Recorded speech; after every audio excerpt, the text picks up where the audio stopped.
Really having a hard time putting African Americans on this jury. What's going wrong? They're having a really hard time. They don't have one yet. They've already got 18 that are moving on to the second round. Not one of them is an African American, and that is going to be a problem, you would think, for the defense.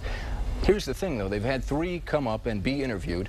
2 of them asked to not be on the jury. They said they either didn't want to be on the trial or had family commitments they wanted to get to, and one of them was biased against Kwame Kilpatrick. He had all sorts of terrible things to say about him, like he is dumb, dumb, dumb, and all the defendants here have, as he put it, done bad. If you're the defense, you don't want to keep that jury, even if you want African Americans. So right now, they're just hoping. They've got a lot more to get through. Obviously, we think this will probably take several more days.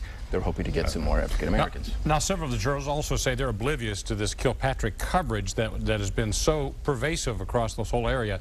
I mean, first of all, do they think they're telling the truth about that? And second of all, do they like hearing the fact that jurors are predisposed? Yeah, they like hearing it. The question is, do they believe it? Right. And that's what a lot of the lawyers I talked to said. I mean, Kwame Kilpatrick has been the most covered individual, period, in Detroit in the last 10 years.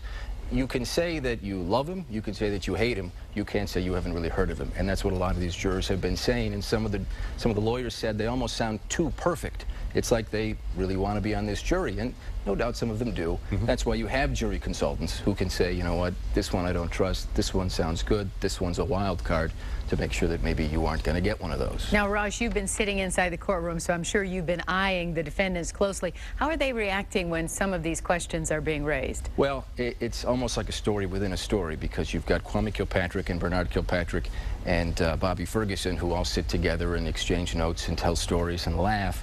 Almost like, and not almost like, they are good friends. They laugh. They laugh. They laugh sometimes, especially Kwame Kilpatrick. You look at the end of the table where there's Victor Mercado, and I mean, you would never know that he's there almost. He looks away from them. He doesn't talk to them. He almost doesn't want, you would think he doesn't want to be there, and of course he doesn't. He said he doesn't want to be there. He doesn't want to be there. And, you know, when he's dropped off in the morning, it's separate from Kwame Kilpatrick and Bernard Kilpatrick.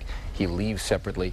Obviously, he's trying to send a message to the jurors and to the media. I want nothing to do with this. Please take notice. All right. Ross Jones, thank you so much for your fine work there so far in this trial, which I'm sure is going to go on for a while.